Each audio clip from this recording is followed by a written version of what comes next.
ಒಬ್ಬ ವ್ಯಕ್ತಿಯು ಒಬ್ಬ ಭೂತವನ್ನು ತನ್ನ ವಶಕ್ಕೆ ತೆಗೆದುಕೊಂಡನು. ಭೂತನು ಹೇಳಿತು, ನಾನು ನಿನ್ನಿಗಾಗಿ ಎಲ್ಲವನ್ನೂ ಮಾಡುತ್ತೇನೆ, ಆದರೆ ಒಂದು ಷರತ್ತು ಇದೆ, ನನಗೆ ಯಾವಾಗಲೂ ಕೆಲಸ ಬೇಕು, ಇಲ್ಲವೇ ನಾನು ನಿನ್ನನ್ನು ಬಿಡುವುದಿಲ್ಲ. ಆ ವ್ಯಕ್ತಿ ಈ ಷರತ್ತನ್ನು ಒಪ್ಪಿಕೊಂಡನು.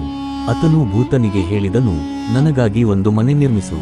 ಕ್ಷಣಾರ್ಧದಲ್ಲಿ ಅಲ್ಲಿ ಒಂದು ಸುಂದರವಾದ ಮನೆ ನಿರ್ಮಾಣವಾಯಿತು. ನಂತರ ಅವನು ಹೇಳಿದನು, ನನಗೆ ಅನೇಕ ಹಸುಗಳು ಮತ್ತು ಅಪಾರ ಸಂಪತ್ತು ಬೇಕು.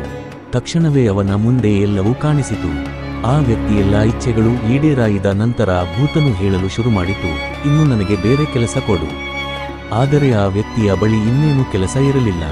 ಭೂತನು ಏನಾದರೂ ಕೆಲಸ ಕೇಳುತ್ತಾ ಹಿಂಬಾಲಿಸುತ್ತಾ ಹೋಗುತ್ತಿದ್ದನು. ಭಯದಿಂದ ಆತನು ಓಡಲು ಪ್ರಾರಂಭಿಸಿದನು ಮತ್ತು ಭೂತನು ಅವನ ಹಿಂದೆ ಹೋಯಿತು.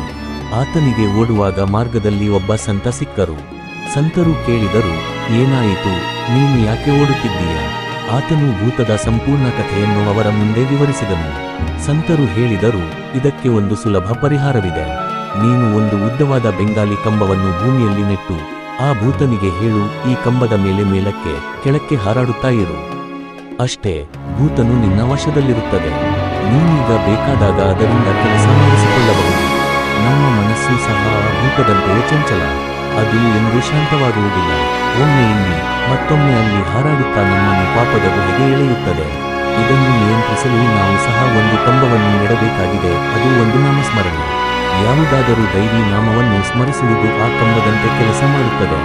ಈ ನಾಮಸ್ಮರಣೆಯೊಂದಿಗೆ ಮನಸ್ಸನ್ನು ಕಟ್ಟಿ ಹಾಕಿದರೆ ಅದು ನಮ್ಮ ವಶದಲ್ಲಿರುತ್ತದೆ.